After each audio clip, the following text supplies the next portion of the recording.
40 years industry అని చెప్పుకునే Chandrababu YS Jagan ప్రకటించిన పథకాలను కాపీ కొట్టడం సిగ్గుచేటన్నారు వైఎస్ఆర్ కాంగ్రెస్ పార్టీ నేత అవంతి శ్రీనివాస్.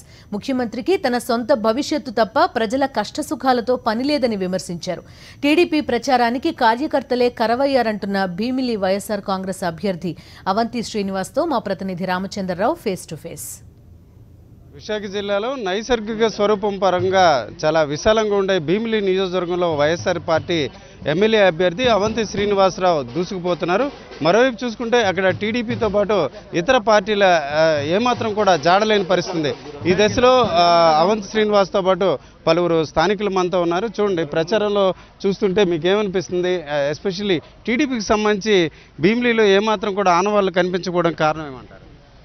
మరి గతంలో నేను శాసనసభ్యుడిగా పనిచేశానండి, పార్లమెంట్ సభ్యుడిగా పనిచేశాను.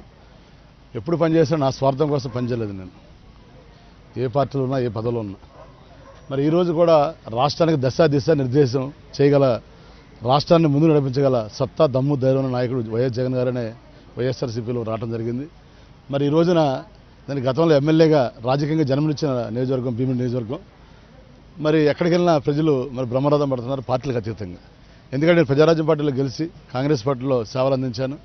మరి తెలుగుదేశం పార్టీ ఎంపీటీసీ, జడ్పీటీసీలు గెలవడానికి కూడా నేను దోహదపడ్డాను నియోజకవర్గం. ఆ రోజు నేను భీమిలి ఎమ్మెల్యే అడిగితేనే నాకు భీమిలి ఎమ్మెల్యే ఇస్తానని చెప్పి చంద్రబాబు నాయుడు గారు, గంట గారు కలిసి మోసం చేసి అనకాపల్లి పంపించారు. అయినా ఇబ్బంది లేదు. ఈరోజు ప్రజలు నేను చేసిన సేవలను గుర్తుపెట్టుకున్నారు. 640 కోట్ల రూపాయల అభివృద్ధి కార్యక్రమాలు చేశాను. ఎక్కడా కూడా అవినీతి లేదు. మరి ఈ రోజున ఏ గ్రామం వెళ్ళినా, ఇప్పుడు కూడా చూపిస్తున్నారు రామారావు గారు, ఈ కాలంలో కూడా రోడ్డు వేస్తానని ఎక్కడా నేను వదిలిపెట్టలేదండి.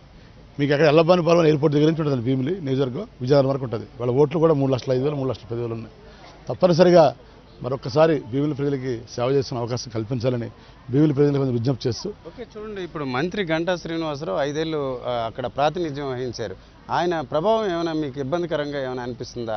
మీరు ఏమీ లేదు. నేను తెలుగుదేశం పార్టీ నుండి ఇబ్బందిగా ఉండదు డెఫినెట్గా. ఎందుకంటే ఆయన 80% విలేజ్ ఎప్పుడు కవర్ చేయలేదు, ఎవరికి అందుబాటులో లేరు. వాళ్ళ అనుచరులు కూడా భూదందాలు ఇవన్నీ చేయడం. మరి ఈరోజు వైఎస్ఆర్సీపీలోకి వచ్చాను కాబట్టి ప్రజలంతా కూడా మార్పును కోరుకుంటున్నారు. తప్పనిసరిగా ప్రజలంతా కూడా జగన్మోహన్ గారు సీఎం అని కోరుకుంటున్నారు.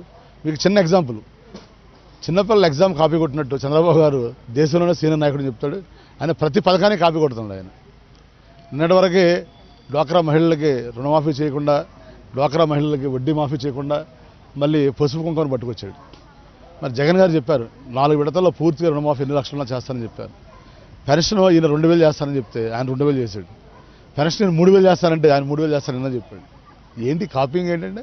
నిజానికి చూసుకుంటే చంద్రబాబు నాయుడు మొదటి నుంచి జగన్మోహన్ రెడ్డి గారిని కాపీ కొడుతున్నారు. ఆ కాపీలో భాగంగానే ఈరోజు పెన్షన్ 3,000 ఇస్తానని ప్రకటించారన్న అవంతి శ్రీనివాస్ చెప్తున్నారు.